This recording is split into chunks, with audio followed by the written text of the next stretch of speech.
Check nyo yung sa likod nyo. Tingin kayo sa likod. Yan. Yan. Dami bakante, no? Ayan. May pasok ba? May pasok lang Saturday? Yung Ayu Days. Alalang klase ng taga-Oli. Sino yung taga-Oli dito? 1, 2, 3, 4, 5, 7,000. Ang dami nating bakante ngayon. So, I hope and I pray na patuloy na encourage po natin yung mga kaklase po natin, yung mga katrabaho po natin. Invite po natin sila na makapag-YDC.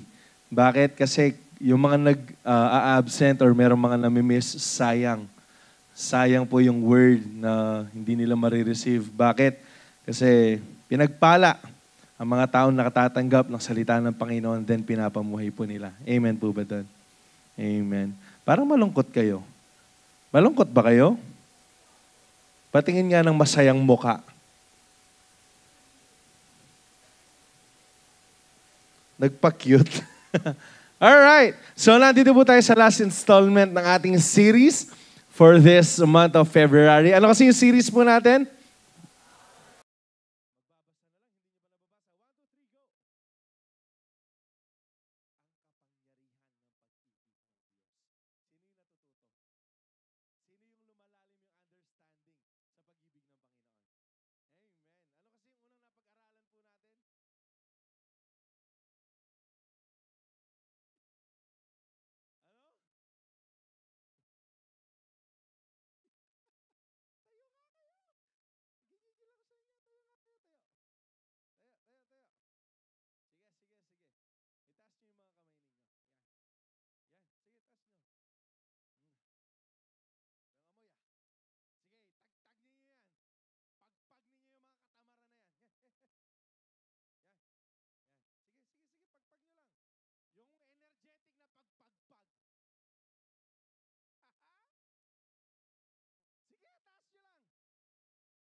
Deny yourself.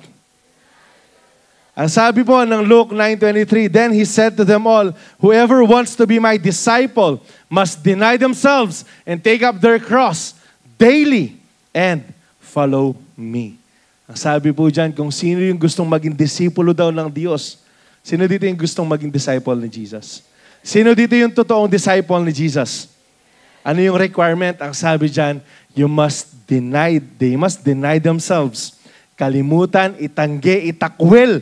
Sa Tagalog, tingnan nyo sa ibang translation ng Tagalog, ang sakit eh. Itakwil mo yung sarili mo, ayan, themselves, and take up their cross and follow me. Ayan. So, alam nyo po ba, yung pagde-deny sa sarili, yan, pag-uusapan natin eh. Kasama dyan yung pagte-take up ng cross and pagsunod sa ating pong Panginoon. Sa Roman time, yung pagte-take up ng cross, it is a one-way journey. Sa lahat ng mga humawak ng cross po nila, sa lahat ng mga nagbitbit ng mga cross po nila, hindi na sila bumalik ng buhay.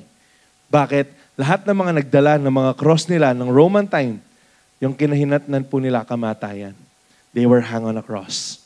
Pinako po sila. Kamatayan, yung end goal ng pagdadala ng cross po. And sa atin, in this time, we don't need for us to kill ourselves, for us to be beaten to death, na nakapako ka sa cross. Bakit? Yung usapin dito, spiritual, physical. Okay, yung usapin dito, hindi yung, hindi, kailangan kuya. Lalo na mag-Holy Week na naman. Kuya, papapako din ako para cute. Kuya, pupunta akong LNW. Anong gagawin mo doon? Magla-live ako doon sa 7 palabras nila. Alam niyo po ba, yung kailangan po nating ipako sa cross daily is yung mga physical po nating kagustuhan. Hindi yung physical na pangangatawan. Ito po yung mga physical na pleasures po natin. Mamaya sa kalagitnaan ng ating pong mensahe, pag-uusapan po natin yan. And alam niyo po ba, meron na tayong perfect example. Sino? Si Jesus. on how He denied Himself, on how He did not took advantage of who He is. Hindi niya ginawang, hindi, Diyos ako, gagawin ko yung gusto ko. No. He denied Himself to follow Jesus all throughout. So ngayon po, ang sabi dito, no, to deny ourselves is not to hate ourselves. Hindi yung kamumuhian mo yung sarili mo. Hindi yung, no, Kuya Zap, I want to deny myself. I don't love myself anymore. Kuya, hindi ko na mahal yung sarili ko. No, hindi po siya ganon. Ang sabi po dito, ayan, but to refuse to indulge on all kinds of selfishness that leads to sin and death. I-deny lang po natin yung fleshly desires po natin. Ano yung mga fleshly desires na yan, Kuya Zap? Kasalanan. Yun lang. Yun na yun. Kasalanan. Yan po yung i-deny po natin. Yan po yung tatanggihan po natin. It is not for us to hate ourselves, but to love God and to hate sin. Yan po yung gusto ng Panginoon. The reason why God wants us to deny ourselves is to save us from ourselves. Alam niyo po bang kaya gusto ng Lord na iligtas or i-deny natin yung mga sarili natin para iligtas tayo ng Panginoon sa mga sarili natin? Do you know, kaya merong kasalanan, merong gera, merong awayan, merong inggitan ngayon, iisa lang yung dahilan, because of selfishness. Because of self-centeredness. Bakit merong na-offend? Kasi tinitingnan yung sarili. Kuya Zab, di naman natin mapipigilan yung offense. Totoo yun. Hindi naman natin mapipigilan yung offense, pero yung response natin afterwards, yun yung nagmamatter. Bakit? Kung patuloy na titignan mo yung sarili mo, hindi mo kasi alam yung ginawa niya sa akin, Kuya Zab. Hindi. Ang sinabi ng Lord, magpatawad tayo. Kuya Zab, paano tayo ililigtas ng Lord sa sarili natin? Gusto naman sa sarili natin. Yung pinakamaganda eh. Kaya nga tayo nangangarap eh. Kaya nga tayo nagtatrabaho, kaya natin ginagawa to. Kasi gusto natin yung the best eh. Alam nyo ba? Na yung the best na gusto nyo para sa sarili nyo, ganyan lang. Yung the best na gusto ng Panginoon sa inyo, mas the best pa rin yung gusto ni Lord para sa inyo kaysa sa gusto ninyo para sa sarili ninyo. And akala natin, meron mga pagkakataon, ang sabi din ng Bible, that there's a way that seems right to a man, but in the end, it leads to death. Akala natin, alam na natin lahat, but no. Hindi, marami pa po tayong dapat malaman. Kaya ang gusto ng Panginoon, i-deny natin yung kagustuhan natin, sumunod tayo sa Kanya, gawin yung kalooban po niya for us to enjoy yung bagay na nakahanda po para sa atin. Sabi ng Jeremiah 17:9, the human heart is the most deceitful of all things and desperately wicked. Who knows how bad it is? Yung puso ng tao. Sino dito may puso? Hawakan mo yung puso mo. Dito po yung puso. Ayan. Hawakan mo yung puso mo. Tumitibok ba yan? Ang sabi po ng Panginoon, yan daw yung pinaka-wicked of all things. Hindi si Satan. Hindi daw si Satan yung pinaka-deceitful. Yan daw puso na yan. Ano ba yung nasa puso na yan? Yung emotions mo, yung will mo, andyan po lahat yan. Yung feelings mo. Kuya Zap, paano ako magpapatawad? Nasaktan nga ako. Kuya Zap, paano ko kakausapin tong tao na to? Hindi niya naman ako kinakausap. Kuya Zap, inisnab ako niyan. Kuya Zap, hindi ako nireplyan niya ng 1 week. Tanungin mo yan, nag-replyan sa utak niya. Hindi niya lang na-send. Paano ako magpapatawad? Ganito, ganyan. Makakapagpatawad ka kapag hindi ka na tumingin sa sarili mo. Kapag hindi mo na, ito kasi nararamdaman ko. Hindi ko naman sinasabi na wala akong pakialam sa nararamdaman nyo. Ang sinasabi ko lang, mag-ingat kayo sa nararamdaman nyo. Bakit? Kadalasan, yung nararamdaman nyo na yan, kapag pinagpatuloy nyong mag-dwell kayo dyan, kapahamakan yung nasa huli.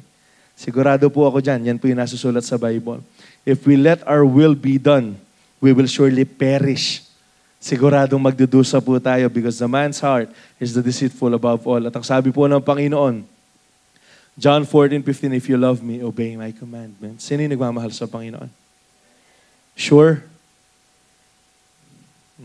Sino dito yung nagmamahal sa Panginoon? Raise up your hands. Totoo, ha? Love natin si Jesus, ha? Praise God. Naninigurado lang. Sigurado kayo sa sarili ninyo na mahal nyo si Lord? Naninigurado lang ako ulit. Sundan po natin ang Panginoon kung talaga mahal po natin siya. Tignan mo yung katabi mo. sabihin mo sa kanya, sundan mo na yung Lord. Huwag ka nang magpatumpik-tumpik pa. Yan. Sunod lang po tayo ng sunod. Sabi dito, God's love empowers you to deny yourself. Therefore, you must surrender your will to Him. Pakisabi, surrender your will to Him.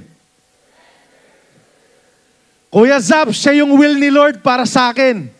Ha? Sinagsabi. Ikaw, Kuya Zap, nagpipray ako. Tapos randomly binuksan ko yung Bible. Pangalan niya, Jezebel. Sabi ni Lord, siya na daw. Come on, man. Hindi ganyan lang nangungusap ang Lord. Though, God is speaking through His Word. Pero huwag mong gamitin yung Word para lang sabihin mong yun yung sinabi ni Lord sa'yo. Kuya Zap, kasi nagpipray po ako. Tapos yung nakita ko pong pangalan doon, Beelzebub. Nakita ko pong pangalan, Satan. Baka siya talaga yung para sa akin. Medyo demonyo po kasi yung ugali po niya. Don't use the word of God for that. That's for your selfish gain. Alright? Pero ang gusto po ng Panginoon is isurrender po natin yung will, yung kagustuhan natin, yung gusto nating personal sa kanyang kalooban. Why? Because we know that the best thing that can happen in a person's life is the will of God. Tama? Tama? Ngayon, titignan po natin siya dito sa aspeto na to. Ang sabi ng Galatians 2:20, paborito ko ito eh. Paborito ito ng CEO namin eh. Ito yung YDC verse po natin. Nai-remind ko lang, baka nakakalimutan natin. My old self has been crucified with Christ. Namatay na. Ipinako doon sa krus na kasama ni Kristo yung dating buhay na meron po tayo. It is no longer I who live. Hindi na tayo yung namumuhay, but Christ lives in me. So I live in this earthly body by trusting in the Son of God who loved me and gave Himself for me. So, basically, lahat ng tumanggap kay Jesus, sino yun? Magtaas ng kamay. Hindi na dapat ikaw yung nabubuhay dyan. Hindi na dapat ikaw yung nasusunod dyan. Sino dapat? Si Jesus na. Bakit? Kasi patay na yung sarili mo eh. Magtatanong lang ako, ready ba yung camera natin? Gusto kong magtanong kung sino ka dati bago mo na-encounter si Kristo. Okay lang? Kung ayaw niyong sumagot, o di don't. Kuya Ibes, nandiyan ka kasi. Tayo ka. Tayo ka. Tayo ka. Nakatayo na pala. Wag kakabahan ka. Gagawin mo rin to soon eh. Sino ka dati bago mo na-encounter si Jesus? Bago ka na-encounter ni Jesus? Sino ka? Na-stress ako bigla. Huwag kang ma-stress. Hindi tayo dapat ma-stress ng ganyan. Ayusin mo, wag yung... Sino ka dati? Siguro ako, palaaway din ako dati. Gusto nyo? Alam nyo ba? Dito ka nga. Tayo ka ulit. Sa liit niyang yan. Ay, real talk to. Kilala to sa gulo. Starter po to sa mga riot. Sino kasing kasama mo dati? Si Mamed. Yan, si Mamed. Shout out, Mamed. Sana nanonood ka. Ayan, tropa niya to. Sila dalawang maliit lang sila, pero nung kasyas buntok. Makitumbukan lang po rin. Real talk. So, bago ka in-encounter ni Lord, nakikipag-away ka dati. Magtanong tayo dito, banda. Siyan. Alam nyo ba na-share natin to ng Bible study? Ni Siyan. Ano pangalan mo dati, Siyan? Baby Jesus. Ang tawag ko po dati sa kanya, Baby Jesus. Bakit? Mataba din to dati, pumayat na lang. Siyan, sino ka dati bago mo na-encounter si Jesus?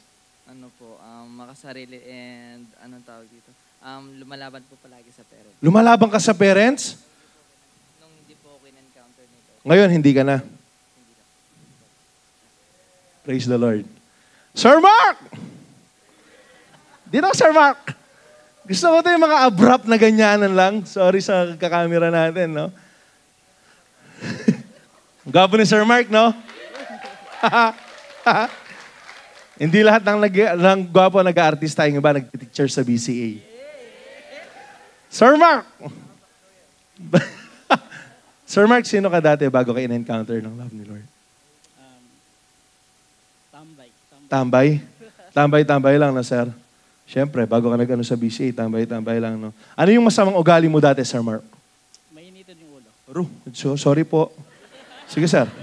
Makakaupo na po kayo. Nagjo-joke lang ako. Ito naman, di mabiro talaga to.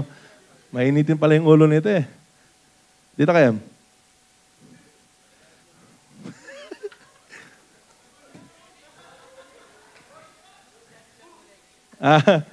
Dati maputi ito eh. Hindi, JM. Dito tayo tingin para gwapo tayo. Yan. Dito ka kasi di tayo nakikita dyan eh.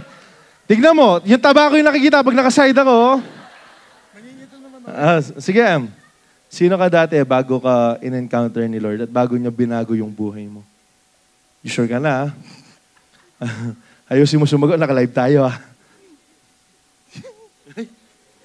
Tumatawa ka lang dati mag-isa? Babaero ka dati?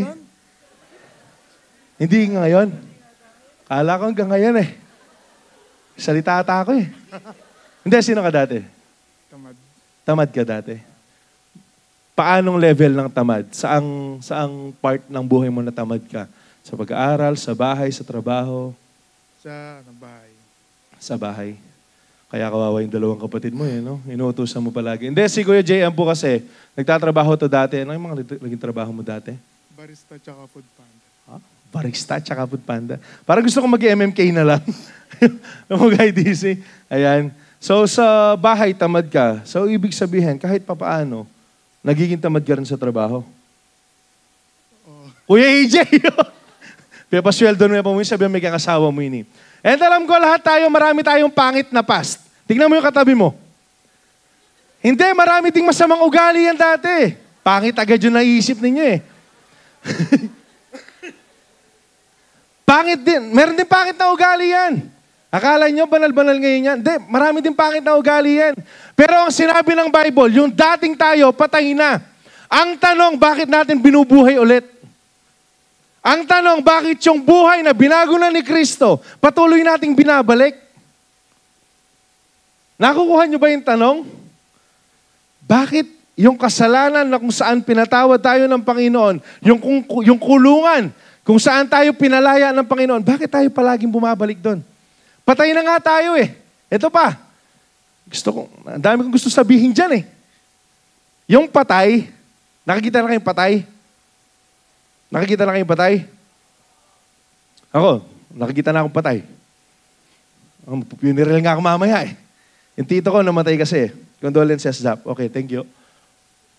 Yung patay, kahit anong sigaw yung gawin mo dyan, anong gagawin niya sa'yo? Ano sasabihin niya sa'yo?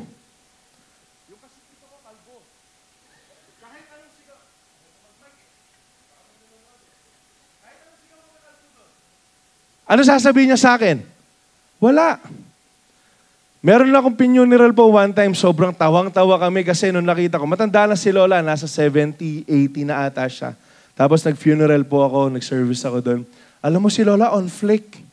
Alam mo yung on flick na kilay? Literal. Minake-upan siya na talagang pinaganda siya, pero yung kilaw niya agaw atensyon. Yung kilay niya agaw atensyon. Alam mo yung sinabi ko sa kanya? La, ang ganda mo naman la. Parang rarampa ka la. Alam mo ginawa niya? Wala, patay lang. Di mo siya nag-react. Bakit? Patay na eh. Pero bakit tayo? Kapag mayroong sinasabing pangit sa atin, lagi ka nagtatampo. Sinasabi natin, patay na yung dating tayo. Kapag kinokorek ka, bakit ka na-offend? Pero sinasabi natin, patay na tayo, na wala na yung dating tayo. Na kapag pinupuri ka naman, laking-laki yung ulo mo. Eh yung patay, kahit anong gawin mo dyan, patay na yan eh. Pero kung talagang patay tayo, yung flesh natin, yung dating buhay natin, wala na. Kung meron mo sabihin na maganda o pangit sa'yo, wala kang gagawin. Hindi ka magre-react. Kung pinuri ka, ibigay mo yung glory sa Lord kasi hindi ka na nabubuhay para sa sarili mo eh. Nabubuhay ka para sa Diyos na eh. Tama ba? Pero bakit hanggang ngayon sensitive tayo? Alam niyo bang ito yung pinaka-sensitive na generation? Ang bilis magtampo. Tignan mo na katabi mo. Binago na ni Lord yan. Hindi na nagtatampo ngayon yan.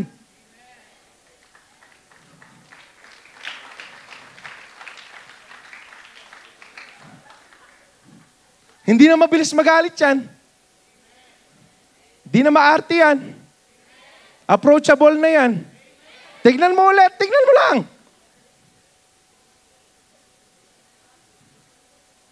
Yan yung tunay na binago ni Lord. Hindi na siya nagdodwell sa past. Tapos yung totoong binago ni Lord, bago na din yung buhay na pinapamuhay niya po ngayon. Nakukuha ba natin? Imagine, binago tayo ni Lord, ha?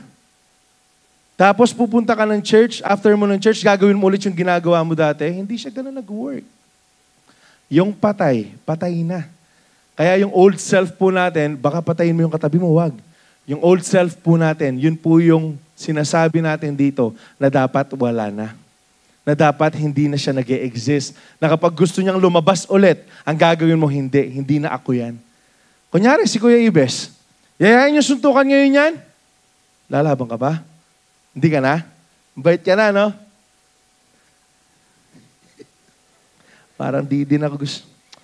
Parang ayoko maniwala mabait ka na talaga. Hindi. Bakit? Kasi ang pangit tignan. Hindi siya ganun nag-work. Si Kuya JM, tignan nyo. Tayo ka nga ulit. Asan ka? Imagine niyo Kristiyano. Tapos tatamad-tamad pa rin. Hindi siya ganun. Si Sean. Rebelde ka na, Sean, dati. Ano, tama ba? Sumasagot sa magulang? Mainitin ang ulo? Hindi, siya yung mainitin yung ulo eh. Tingnan mo, nag-iinit na yung ulo niya sa'yo. Sumasagot ka sa magulang. Imagine, Kristiyano ka, binago ka na ni Lord, tapos hanggang ngayon, sumasagot ka sa magulang. Si Sir Mark. God bless you po, Sir Mark. Hindi na mainitin yung... Mainitin ba yung ulo mo ngayon, Sir Mark? Hindi na po! Hindi na! Bakit? Kasi hindi siya ganon. And if you are really dead to yourself, yung old self na meron ka, sino na yung namumuhay sa'yo? Dapat si Jesus na. Ang ibig sabihin, lahat dapat ng ginagawa mo nakaangkla sa gustong gawin ng Panginoon sa buhay mo. Hindi na dapat ikaw yung nasusunod. Dapat si Lord na yung nasusunod sa buhay mo. Ngayon, heart check lang po tayo. Si Lord na ba yung nasusunod sa buhay po natin or yung sarili pa rin natin? Kayo po yung makakasagot niyan. Bakit? We can pretend all we want. Pero alam po ni Lord yung tibok ng puso po natin. So we can surrender our will to Him by putting our trust in Him. Sa pagtitiwala po natin sa Kanya. Proverbs 3:5-6, alam natin to. Memorize natin to. Trust in the Lord with all your heart. And do not depend on your own understanding. Sa ibang salin, do not lean on your own understanding. Seek His will in all you do. Tanungin natin siya. Lumapit tayo sa Kanya. Lord, ano ba yung gusto mong gawin ko? Lord, ito ba yung course na kukunin ko? Lord, itutuloy ko ba itong trabaho po na to? Lord, siya ba yung gusto mo para sa akin? Alam nyo ba, dapat tinatanong yung sa Lord. Hindi yung kapag nagustuhan mo lang, ligaw, good sa God. Hindi yung kapag gusto mo yung course na to, good sa God. Hindi, kasi Kuya Zap, gusto ko to eh. Ano ba yung gusto ni Lord na para sa'yo? Trabaho? Hindi, Kuya Zap, ito kasi yung pinakamadaling trabaho eh. Ano ba yung gusto ni Lord na trabaho para sa'yo? Baka will ni Lord sa'yo, mag-business ka. E kaso, pasok ka ng pasok. Ay, ito. Hindi, Kuya Zap, pagod na ako yung trabaho. Kasi nga, baka hindi ka para dyan.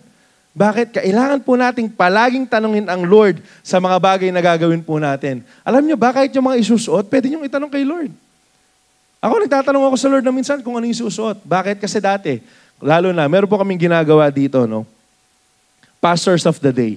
Lahat kami mga pastor, meron po kaming schedule. Yung mga, kung meron pong gustong magpa-counsel, kung meron gustong magpa-pray, nandyan lang po kami sa church. So from Monday to Friday, meron po naka-assign dyan.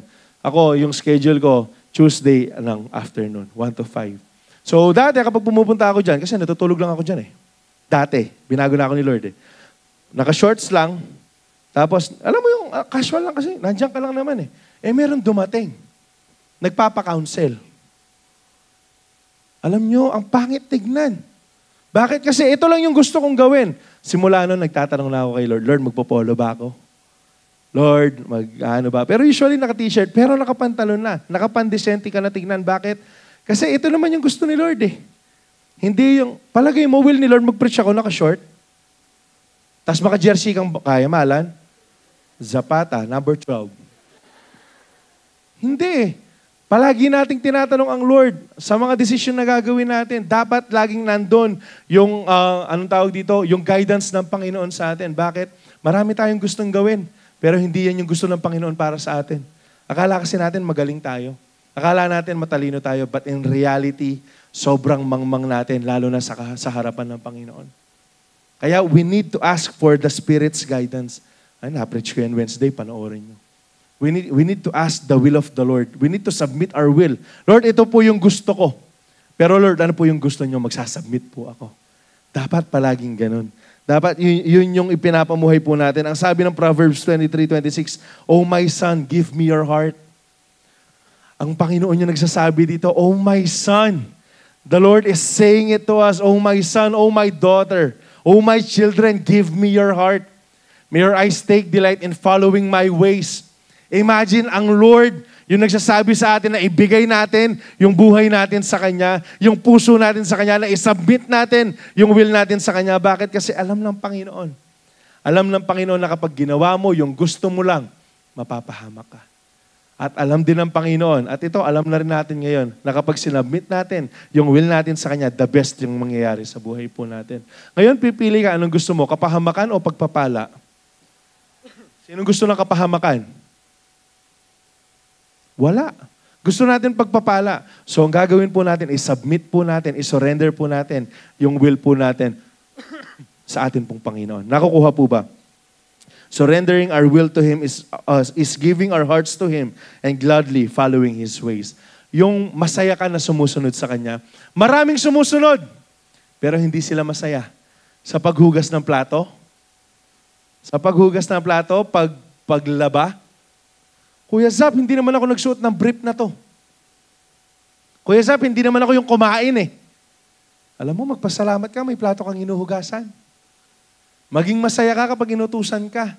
Ang ibig sabihin, nakikitaan ka ng kakayanan para sumunod. Inaasahan ka kung bakit ka inuutusan. Sa mga CEO ko, mapangutos ako. Sinabi ko sa kanila to last CEO namin eh. Alam nila yun, mapangutos ako. Bakit? Tamad kasi yung iba dyan eh. Kapag nakikita kong tamad yung isang tao, utusan ka talaga. Kasi ako tamad din ako eh. Palagi akong inuutusan. Nababago yung buhay. Ang ibig sabihin, ngayon kapag inuutusan ako, thank you po, susunod po ako. Gagawin ko po yan. Lalo na kung para sa maganda. Yung iba sa inyo, inuutusan, ako na naman. Sinong ganon? Wala? Nabago na? Nabago na? Totoo Aswer na naman magre-report sa akin. Minsan, pag meron akong ginagawa, nakukuha ko burden eh. Iyoko na lang magsalita talaga eh. Hindi, kapag po inutusan tayo, maging masaya kayo. Alam nyo, baka bigyan pa kayong pera. Ng mga magulang nyo, totoo. Bili kang toyo.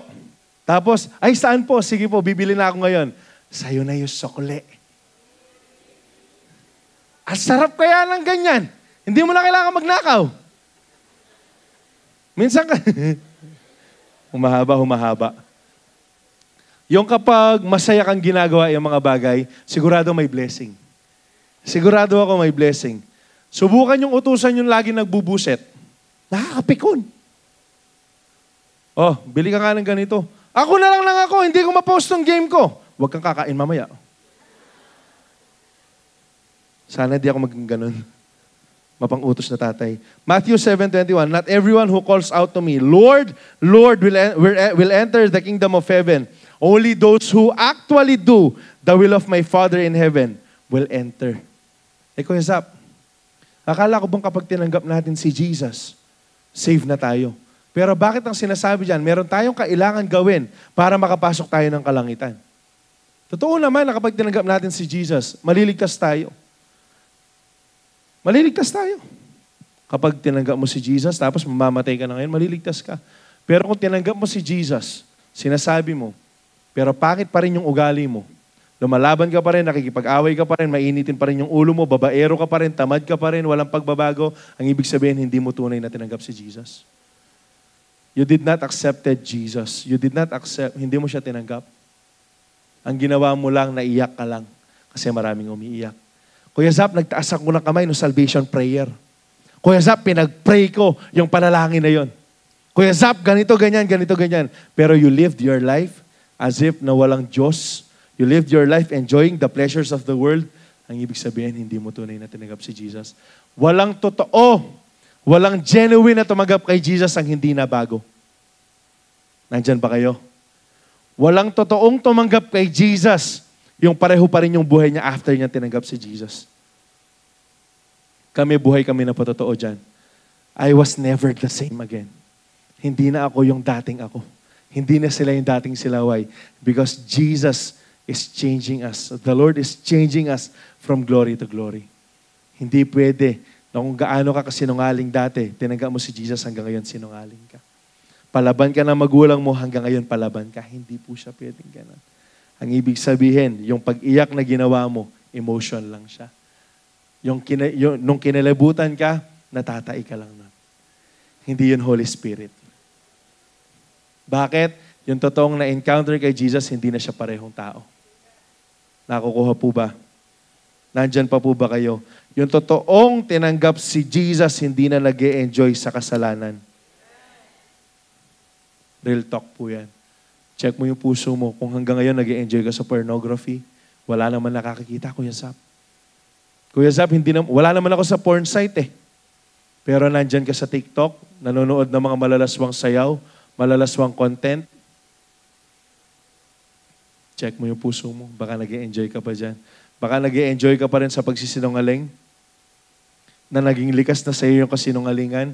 Check po natin yung puso po natin. Kung meron pa na ganyan hanggang ngayon, pabago po natin sa Panginoon. Hindi pa huli yung lahat. There's still chance. Meron pa pong pagkakataon na pabago po tayo. Alright. So pangalawa, God's love empowers you to deny yourself. Therefore, you must be prepared to sacrifice for Him. Sino dito yung handang magsakripisyo para sa Diyos? When you love someone, you open up your heart. When you love someone, you make move.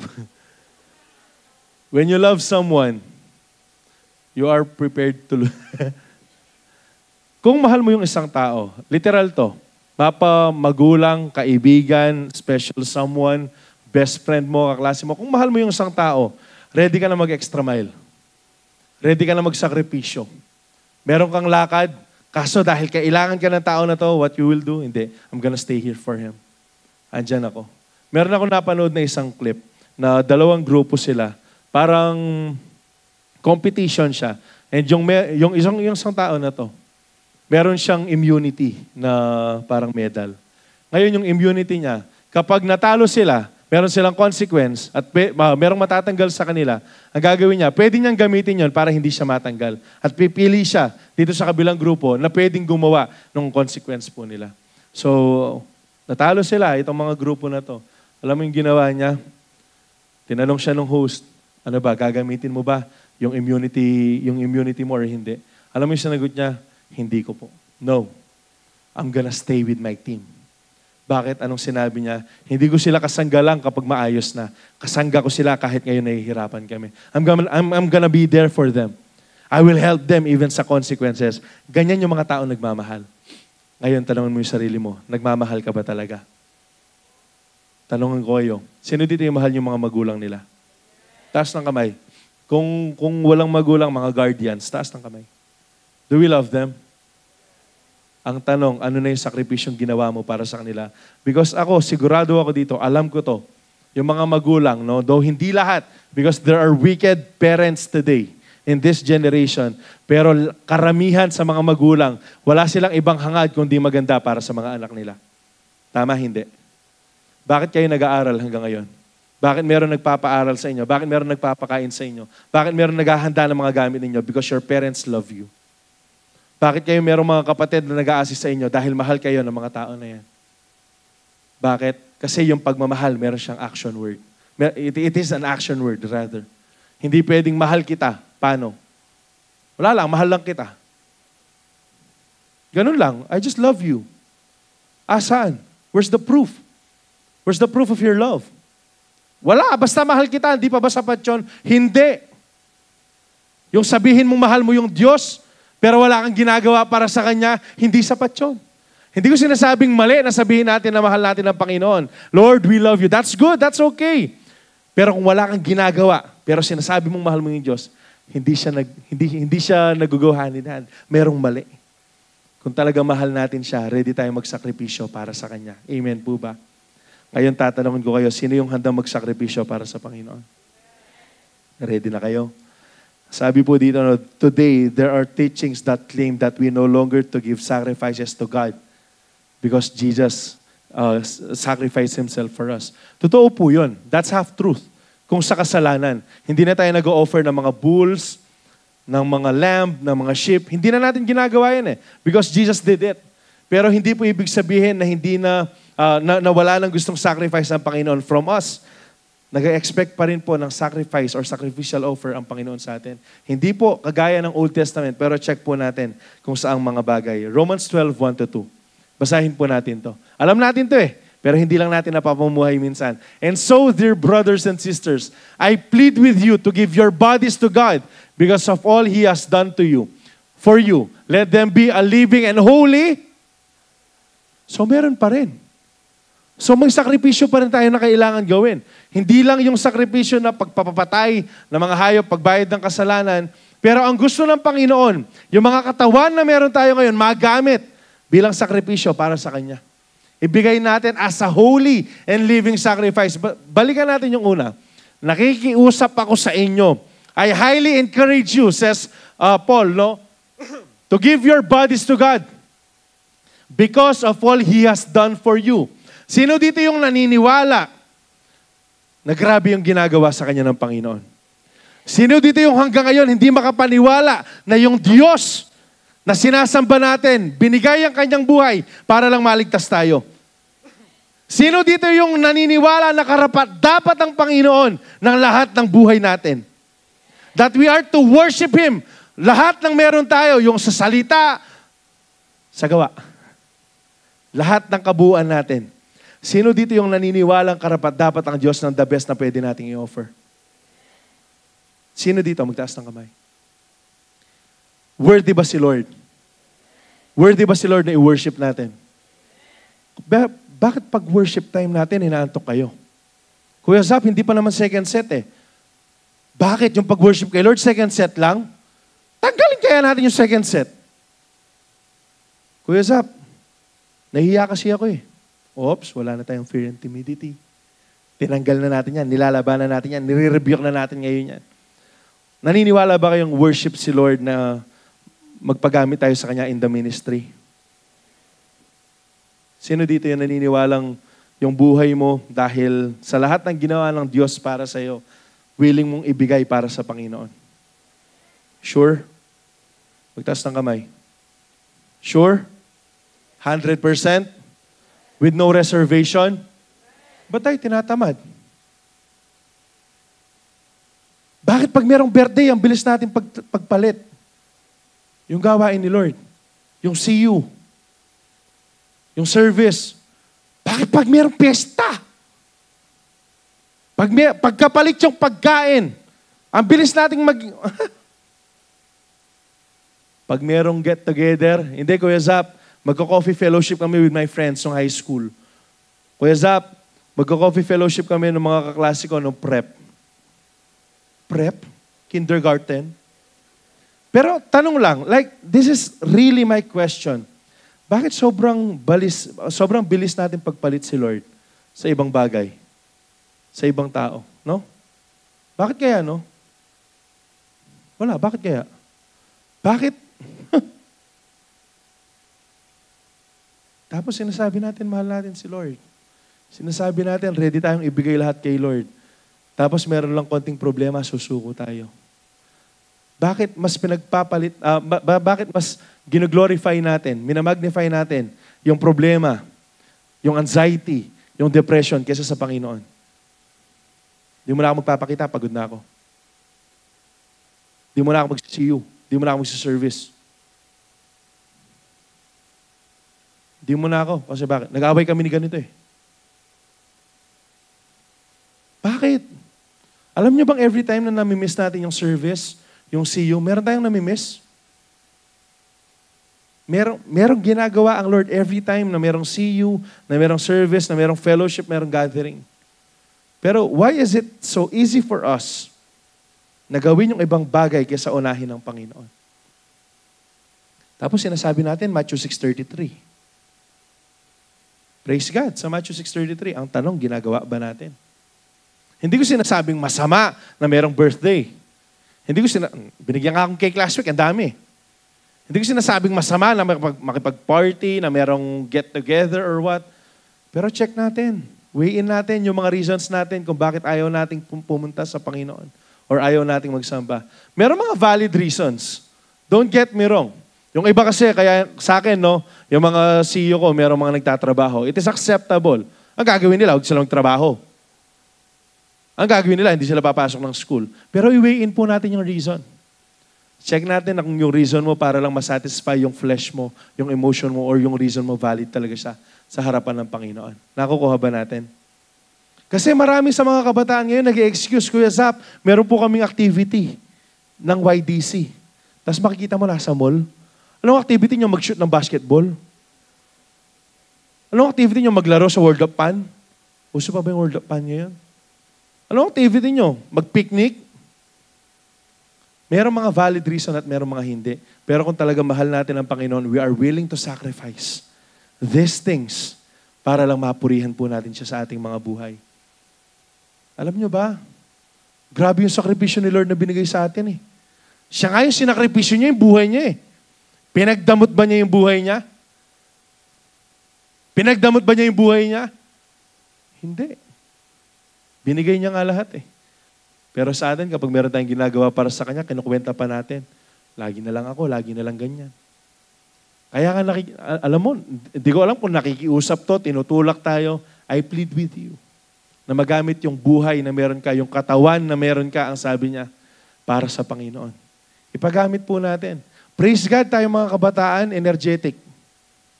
Malalakas pa tayo. Ang dami kong narinig, na sana pala, noon pa lang, ginawa ko na to. Sana pala, noon pa lang, nag-church na ako, nag-enjoy na ako sa Lord, nagpagamit na ako sa Kanya. Ngayon, we have the opportunity habang hindi pa dumarating ang Lord. Ang tanong, papaano tayo namumuhay? Are we living this life as a sacrifice, holy and pleasing to God?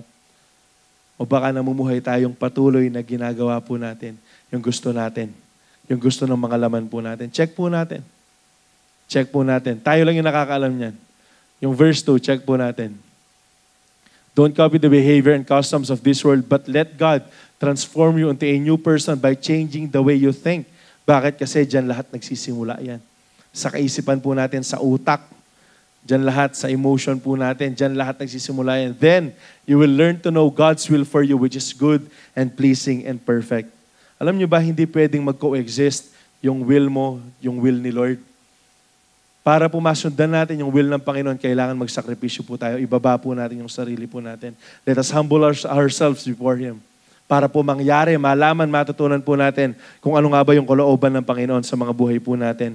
Denying yourselves means offering ourselves, our bodies, as a living and holy sacrifice that is acceptable to Him. This means that we should live our lives according to God's ways. Mabuhay po tayo na naaayon po sa salita po ng Panginoon and not according to the ways of this fallen world. Pili lang tayo. Life is a matter of choices. Pipili ka kung susunod ka sa Lord or hindi. Pipili ka kung magpapasubmit ka sa Lord or hindi. Pero sa ayaw at sa gusto mo, both ways, palaging merong aftermath yan. Kaya kung gusto mong blessing, pumili ka sumunod kay Lord. Kung gusto mo lang breakthrough, piliin mong sumunod sa Lord. Pero kung gusto mo mga consequences na mga masasama, di wag ka sumunod sa Lord. Ganun lang po yan eh. Pipili ka lang. Hindi po namin kayo pwedeng pagdesisyon. Kami ng mga foreigners ninyo, hindi namin kayo pwedeng pagdesisyon. Bakit? Sisihin nyo pa kami. Magdesisyon kayo. Ilalatag po namin yung daan sa inyo. Ngayon, kayo na yung magdidesisyon kung susunod po kayo or hindi. But we encourage you. We are pleading with you to please offer your bodies. Itong katawan na pinalakas ng Panginoon, itong katawan na pinagaling ng Panginoon, nawa magamit lamang para sa kanyang kapurihan. Sabi na Romans 6:13, do not let any part of your body become an instrument of evil to serve sin. Any part of your body, ang sabi po dyan, para magamit po sa kasalanan. Give yourselves completely to God, for you were dead. Patay na yung dating tayo, tama. Tama ba? Kung patay na yung dating tayo, meron na tayong bagong buhay. So ang sabi dyan, so use your whole body as an instrument to do what is right for the glory of God. Yung mga mata mo, ano yung pinapanood? Ano yung pinapanood ng mga mata mo? Yung tenga mo, ano yung pinapakinggan? Kuya Zap, heavy metal. Kuya Zap, flip top. Kuya Zap, yung mga murahan, yung mga vloggers na mga mura ng mura. Sila ba? Sa bibig mo, ano yung kinakain mo?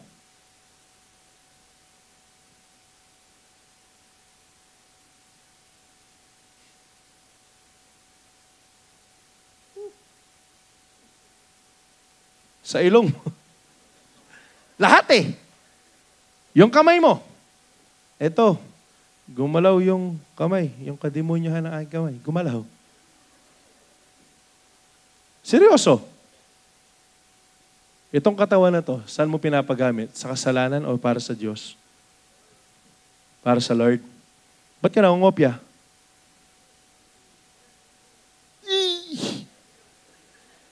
Mali!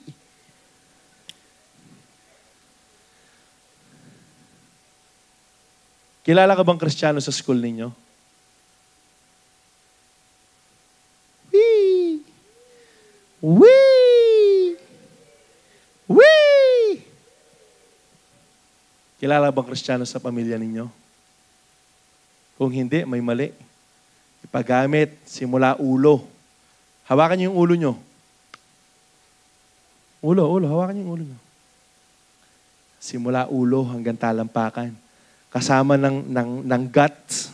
Wow, guts. Kasama ng laman loob mo. Kasama ng lahat ng meron ka. Ipagamit para sa Diyos. Bakit? Yan dapat eh. Yan yung sakripisyong gusto ng Panginoon. Na yung buhay natin hindi siya magamit sa kalokohan. Na yung buhay natin hindi siya magamit na sa kasalanan. Na magamit na siya para sa kapurihan ni Lord. Sa school. O di wag ka mangopya. Kuya Zap, babagsak ako. Alam nyo ba, hindi ko sinasabing okay lang bumagsak. Pero mas okay nang bumagsak ka dahil hindi ka nangopya kaysa sa nagtapuan ka nga pero nangopya ka lang. Real talk to. Sa trabaho, okay nang hindi mo magawa. Kasi kung ginawa mo naman lahat yung usapin dito kung ginawa mo lahat. Ginawa mo naman na lahat pero hindi pa rin naabot yung quota. Kaysa sa nandaya ka para lang masabing achiever ka. Para lang masabing top employee ka. Hindi. Let us not compromise. Alam nyo ba, malapit nang dumating si Jesus. Tapos imagine, darating si Lord, nakaganyan ka sa katabi mo. Nangopya ka. Come on now. Let's live our lives. Let's live a holy life. Bakit? Yan po yung gusto ng Panginoon para sa atin. At hindi lang po yan. Ang sabi dito, para lang mas bumigat. Check natin para mas bumigat kung bakit natin kailangan paggamit yung katawan natin para kay Kristo. 1 Corinthians 6:19-20. Don't you realize that your body is the temple of the Holy Spirit? Yung katawan na meron tayo, templo ng banal na Espiritu, dyan siya naninirahan, who lives in you and was given to you by God. You do not belong to yourself. Ilang verses na po yung ginamit natin, na yung binasa po natin, na hindi ka na nabubuhay para sa sarili mo. For God bought you with a high price. So you must honor God with your body. Ano yung high price na yon? You were bought by Christ's blood. Tapos patuloy kang mag-i-enjoy sa kasalanan. Don't you realize that your body is the temple of the Holy Spirit? Bakit ka pa rin umiinom? Bakit ka pa rin nag-vape? Bakit ka pa rin nag-yosi? Bakit ka nagmamariwana? Astig ba? Sa impyerno walang astig. Bakit ka nagpapatuloy sa kasalanan? Peer pressure? Alam nyo, ulitin ko lang to, no? Piliin mo yung taong nakakasalamuha mo. Kung yung tao nilalayo ka sa Diyos, iwan mo yung tao na yan. Real talk. Kung yung mga kaibigan mo, inilalayo ka sa Panginoon, tinututo ka sa kasalanan, iwan mo yan. Kung merong nanliligaw, boyfriend or girlfriend, sinabi sa'yo na ibigay mo sa akin yan, yung pinakaiingatan mo, kung talagang mahal mo ko, ngayon pa lang, iwan mo yan. Real talk. Hindi ka mahal ng tao na yan. That person doesn't love you. Last po yun. Kayong mga babae, wag na wag niyong ibibigay yan. Regalo yan sa kasal. Kayong mga lalaki, wag makakapal yung mga mukha natin. Real talk. Gagamitin niyo yung card. Kung talagang mahal mo ko, ibibigay mo sa akin yan. Kung talagang mahal mo ko, magkikis tayo. Ikaw, hindi mo siya mahal. Kasi nililid mo siya sa kasalanan. Ayusin natin yung mga desisyon po natin sa buhay. Ang sabi niya, para po makita natin yung kabigatan, yung buhay na meron tayo ngayon, itong katawan na to, hindi na to para sa atin. Itong katawan na to, dapat para sa Panginoon lang siya. Ang dapat, lahat ng sinasabi, ginagawa, iniisip po natin, nakakapagbigay lamang kapurihan sa Diyos. Kuya sabi, di pa naman tayo perfect . Totoo yun. Nasa fallen world po tayo. Yung flesh natin mag-fail at mag-fail. Pero hindi ibig sabihin nun, mamumuhay po tayo sa kasalanan. Nakakuha po ba? Bakit? Templo po tayo ng banal na Espiritu. Nakukuha nyo ba? Nakakasunod ba? Sana mamuhay po tayo ng naayon sa kagustuhan po ng Diyos. Hindi lang po yan. Another sacrifice that is pleasing to God is our generous giving, especially to God's ministry. Prosperity. Totoo to. Ito yung isang sakripisyo na gusto ng Panginoon. Generous giving. Philippians 4:18-19. At that moment, I have all I need and more. I am generously supplied with the gifts you sent me with Epaphroditus. Ang ganda pangalan nun, Epaphroditus. They are a sweet-smelling sacrifice that is acceptable and pleasing. Kanino? Kanino? So, ang ibig sabihin, yung pagbibigay natin generously, it is a sacrifice that is pleasing sa atin pong Panginoon. Question pa ba? Sa atin, ang pagbibigay, balikan natin yung kape na yan. Laging kape yung kaaway ko dyan . Sa kape, ready tayo mag-ipon, no? Real talk, sa kape, ready tayo mag-ipon . Pero kapag offering, wala tayong maibigay. Real talk lang. Tapos kapag tithes, kino-question natin. Pero kung makagastos tayo para lang mapagbigay yung flesh natin, wagas. Tapos sabihin natin, love natin si Jesus. Hindi akma, sa gawa, yung sinasabi natin. Ang sabi po dito, ngayon, kung meron po tayong question, mabilis lang. Kung meron tayong question about this, about generous giving, about yung mga first fruits po natin, about yung happy birthday Jesus po natin, balikan natin yung Book of Acts. Alam nyo ba ano yung ginagawa ng mga taga-Acts? Ito yung model church po natin, Book of Acts. I-segue ko lang na mabilis. Binigay nila lahat. Hindi po sila nakontento sa binigay nila yung lahat ng meron sila. Ibinenta pa nila yung mga lupa na meron sila para ibigay sa gawain ng Panginoon. Now, let us not question kung yung pagbibigay ba talaga kalooban ng Panginoon. It is written in the Word kung babasahin nyo lang po. Nakuha po ba? Ang sabi ng binasa natin, they are a sweet-smelling sacrifice that is pleasing and acceptable sa ating pong Panginoon. Ngayon, kung meron pa kayong question regarding this matter, kausapin po nyo ako mamaya. Pag-usapan natin to. Nakuha po ba? Hindi kasi pwedeng iba yung mindset natin regarding sa ano na to. Yung sinusundan po natin, hindi yung kaisipan ng tao, kaisipan po ng Panginoon na nasa Biblia. Nasusunod ba? Ngayon, balikan natin yung kape. Paborito kong kape na yan . Gaano natin kamahal ang Diyos at gaano natin kamahal yung kape? Parang, it's so absurd to think, right? Kape, Diyos. Kaso minsan nagiging Diyos natin yung kape. Yung mga kabataan. Tana pa magkape kayang kay? Kayang YDC, tana pa magkape. Diyos na lang. Hindi, totoo. Alam nyo, na-addict na tayo sa kape. Meron sa inyo, sumasakit na yung ulo kapag hindi nagkakape. Addiction na yun, Pero yung kape, lalo na sa, hindi ko nalang babanggitin yung Ang mahal na ng kape dyan. 2.15, 20. White chocolate mo ka, tapos pa sa brevet mo, last 35. Papalitan mo yung milk. Sarap nun. Pero bakit kaya natin gumastos ng ganun? Pero kapag bigayan na, wala na tayong mabigay. Kapag tithes na. Nagkukulang ba si Jesus sa inyo? Sino dito yung malakas niyang loob sasabihin na nagkulang si Jesus sa buhay niya? Wala. Bakit? Because we have more than what we need. Ganyan mag-supply ang Lord. Pero bakit tayo lagi nating kinukwenta yung mga binibigay natin sa Kanya? Bakit tayo lagi nating binibilang? Ang laki nito, ang dami nito, laging bibigay, laging bibigay. Binigay niya nga yung buhay niya sa iyo eh. Kinuwenta niya ba yon? Kinuwenta niya? Hindi. Hindi.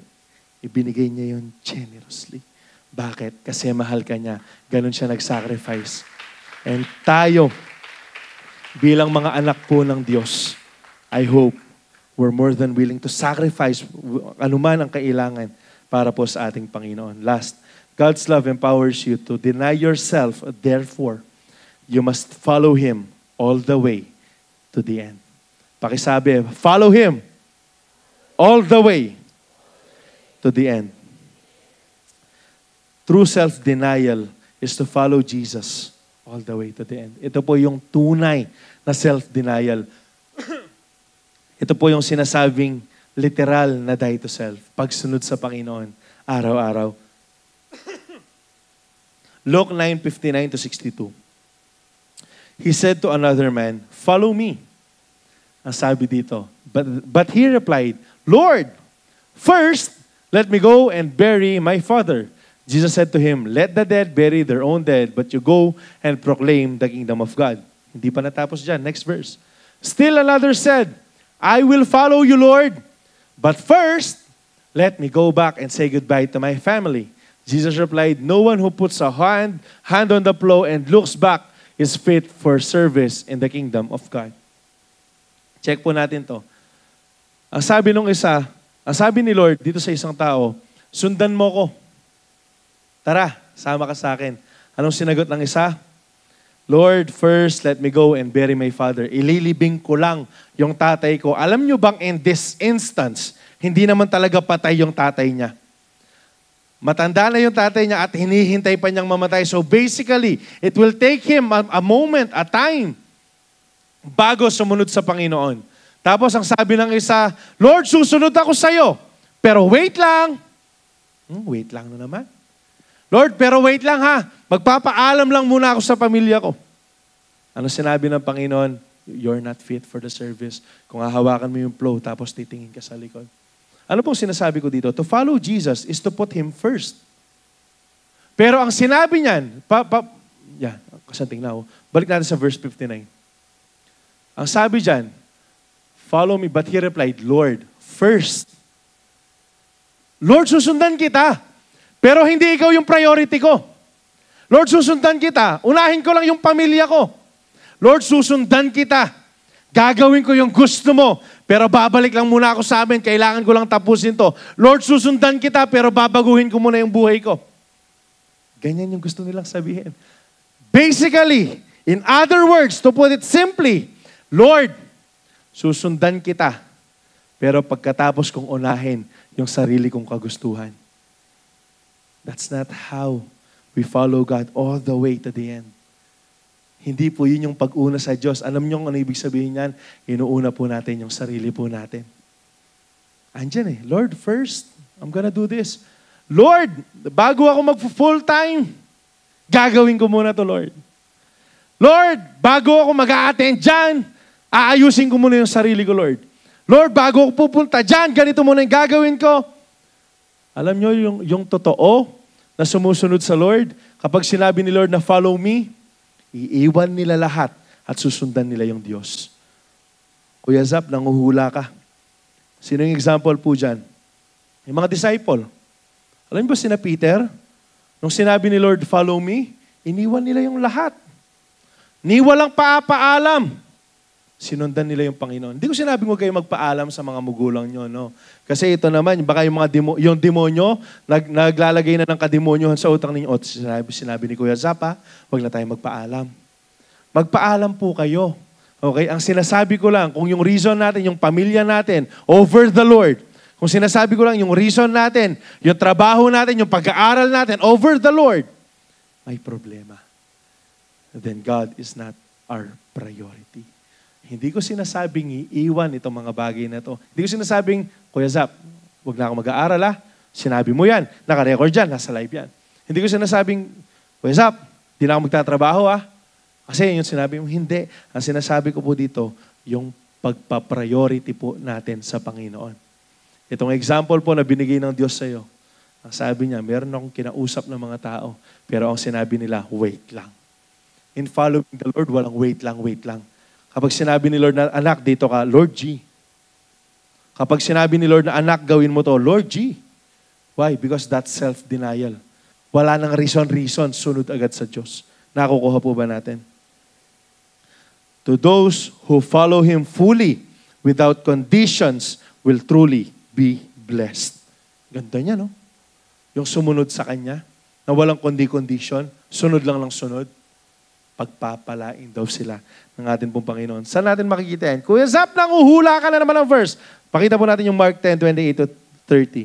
Peter began to say to him, see, we have left everything and followed you. Sina Peter, mga disciple po niya, iniwan po namin lahat para sundan ka po namin all the way to the end.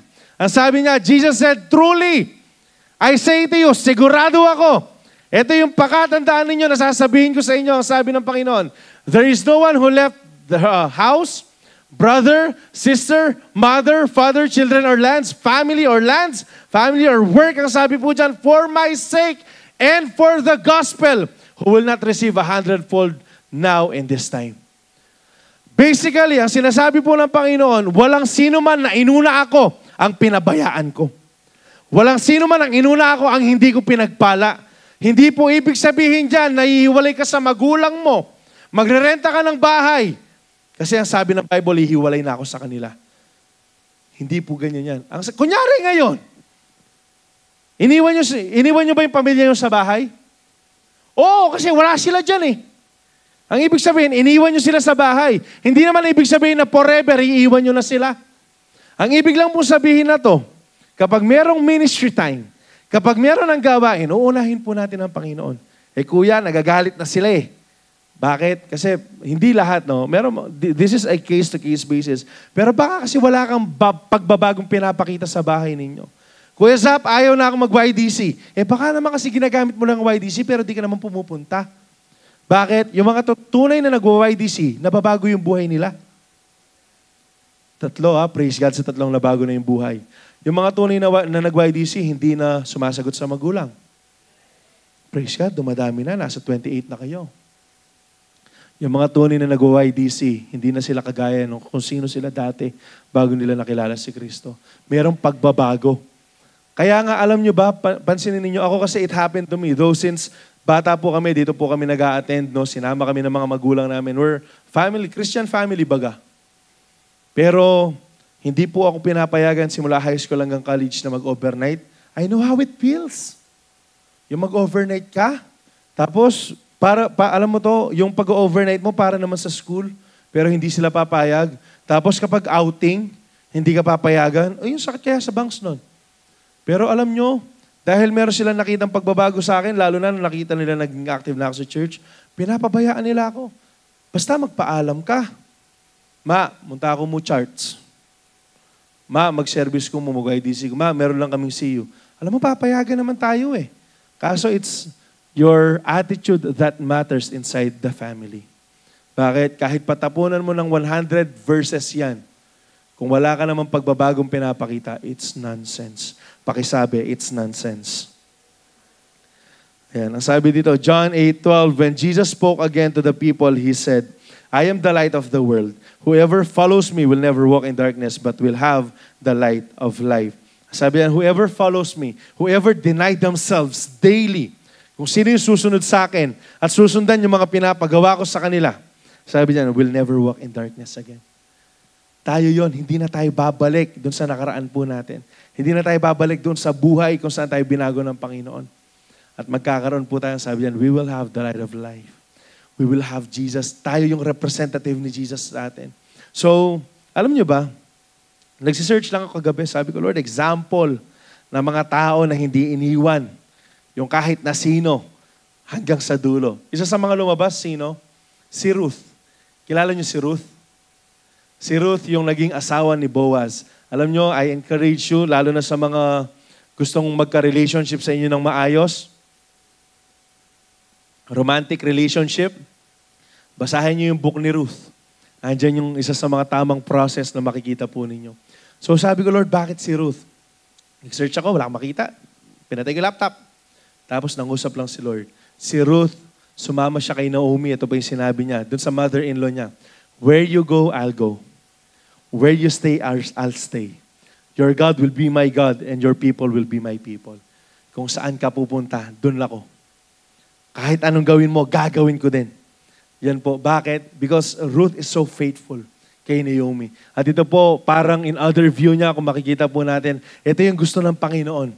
Na kapag sinabi ng Lord na anak, dito ka pupunta, dito tayo pupunta. Na anak, kapag sinabi ng Lord na gawin mo to, gagawin natin to. Bakit? Because we love the Lord. And we are willing to follow Him all the way to the end. Ngayon, ang tanong, papaano natin masusundan ang Lord? Segue lang. Papaano natin masusundan ang Lord till the end kung nag-give up tayo? Papaano natin masusundan ang Lord till the end kung ngayon pa lang susuko na tayo? Papaano natin masusundan ang Lord? How can we follow Him all the way to the end? Kung ngayon pa lang titigil na tayo sa karera ng buhay. Hindi, kuya. Pagod na ako. Hindi, kuya.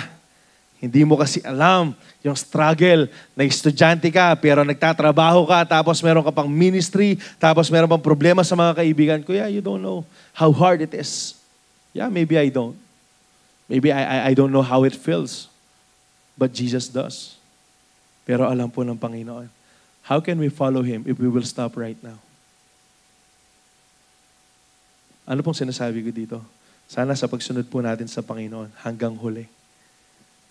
Sana si Jesus, sabi kasi ng mga nagpo-post ganito pa rin sa 2024. Maglilingkod pa rin sa 2024. Magaganito pa rin sa 2024.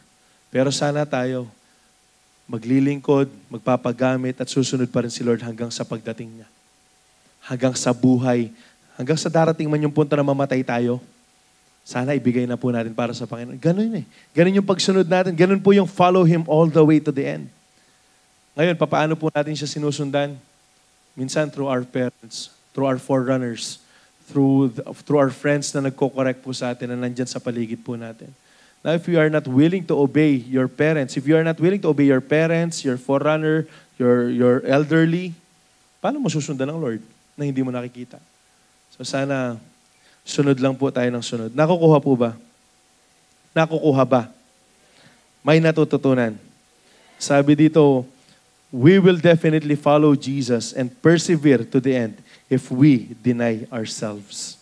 Alam niyo ba, walang tao na makakapunta ng kalangitan sa race ng buhay kung tinitignan niya lang yung sarili niya. Yung mga runners po, yung goal nila, yung end goal nila, ganito lang, yung finish line. Kailangan manalo ako. Kailangan mapuntahan ko yung finish line na yan.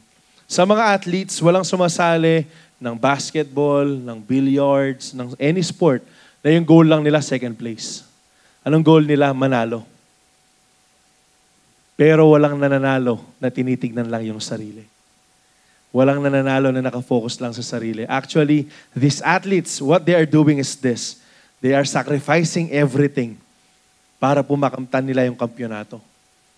Binibigay nila yung sleep, yung pleasure ng buhay, tinatanggihan nila yan. Why? For them to win in that particular sport. Sa atin, yung usapin po dito, buhay na walang hanggan. How willing are we to sacrifice for the Lord? How willing are we to obey Him all the way to the end? Kayo lang po yung makakasagot niyan. So, we will definitely follow Jesus and persevere to the end. Sabi diyan, if we deny ourselves. Kung talagang i-deny po natin yung mga sarili natin. So, pakita po natin yung review. God's love empowers you to deny yourself. Surrender your will to Him. Ayan, ang sabi dyan, be prepared to sacrifice for Him and follow Him all the way to the end. Ang sabi ng Titus 2:11-12, for the grace of God has appeared that offers salvation to all people. It teaches us to say no to ungodliness and worldly passions and to live a self-controlled, upright, and godly lives in this present age. Alam nyo, grace is available. Andyan yung grace po ng Panginoon. It's just up to us kung hahayaan nating i-lead tayo ng Panginoon or patuloy na gagawin po natin yung gusto natin. Meron pong shinare sa amin si Lolo Bishop last time, kahapon, regarding dito po sa pagdi-deny sa sarili. Meron daw isang farmer. Ayan, itong farmer na to, nagtabas siya ng mga punong kahoy or di ko alam kung apple ata yun. Basta pinutol niya and then in-store niya sa isang lugar. So, dun sa pag-store niya, dito sa punong kahoy na to, sa mga halaman na to na pinutol po niya, merong bird. Merong bird. Ano? Maya? Bird. Ibon. Merong ibon na gumagawa ng nest dito sa kung saan siya nag-i-store, nag-stock ng mga pinuputol niya na kahoy. Ngayon, kapag bumabalik yung ibon, nakikita niya na palaging sira yung nest niya. Na palaging wala doon yung ginagawa niya. So ilang beses, ulit-ulit, gagawa siya ng nest doon, kinabukasan, makikita niya, babalikan niya, wala na naman yung ibon. Wala na naman yung nest na ginagawa ng ibon na to. So nagtataka yung ibon, bakit kaya? So ang ginawa ng ibon, ano lang to, kwento. Gagawa akong nest doon sa harapan ng bahay niya na halaman. Para makita niya, basically, susuno na eh. Sige, ganito yung gagawin ko. Gagawa ako ng nest dito sa nakikita niya. Tapos nagtataka yung ibon, every day na dumadaan dun yung farmer, hindi niya sinisira yung nest. Hindi niya sinisira yung nest. Tapos bakit kaya? Anong meron? And then, one day, na-realize ng ibon na kaya pala paulit-ulit na sinisira ng farmer yung nest dun sa halaman ng mga pinuputol ng farmer. Kasi susunugin ng farmer yung mga pinagputulan. Kasi pala, kung inalaw niya na gumawa doon ng nest, mangitlog siya doon, magkaroon ng mga babies, sooner or later mamamatay sila. Bakit? Kasi susunugin ng farmer yung mga pinutol niya ng mga kahoy. Ano pong ibig sabihin na to? There will be times that God will destroy our plans. Merong mga pagkakataon na sisirain ng Diyos yung mga plano natin. Personal. Meron mga pagkakataon na madidisappoint tayo. Lord, bakit hindi nangyari ito sa buhay natin? Pero afterwards, we will see. Magpapasalamat na lang tayo na, Lord, salamat kasi hindi nangyari itong gusto ko. Lord, salamat kasi mas maganda pa rin pala yung plano mo para sa buhay ko. Now sa atin, kahit po paulit-ulit, no, wala nang masihigit pa kaysa sa plano ng Panginoon sa buhay po natin. If we are to plans sa mga buhay po natin, huwag nating tatanggalin ng Lord. Let God's plan be, tawag dito, malatag sa ating harapan. At tayo naman, let us be willing to submit, to surrender our plans to Him. Bakit? Kasi uulitin ko lang, the best thing that can happen into a person's life is the will of God. Nakakasunod po ba? So sana, I pray, I hope and I pray na we will surrender our plans, our will to the Lord. Habang ginagayad tayo ng mga ushers po natin, tayo, ililid tayo ng mga worship team po natin. Pero gusto ko lang balikan muna. Pwede natin pakita yung lyrics. Yung I'm forgiven because you were forsaken, yung amazing love. Mabilis lang, bago tayo kumuha ng Holy Communion, ililid tayo. Ang sabi dito, no, why is it so important na i-surrender natin yung kagustuhan natin sa Panginoon? Ito yung ginawa ni Jesus for us. We are forgiven. Pinatawad po tayo because He was forsaken. We are forgiven. Pinatawad tayo because He was forsaken. Yung next verse niya, ang sabi niya, I'm accepted. You and I are both accepted because He was rejected. We are alive because He died for us. O gaano kahirap na hayaan natin na mangyari yung kagustuhan niya sa buhay natin. That in the first place, simula nung una pa lang hanggang sa katapusan, yung plano niya para sa atin maganda. Yung redemptive plan ng Panginoon sa atin naghihintay. So I hope IDC, while we worship Him, pasalamat tayo sa Diyos. Kausapin natin siya. And let us surrender our will to Him. And let His will be done sa mga buhay po natin. Come on, let's worship Him. Pangunahan po natin.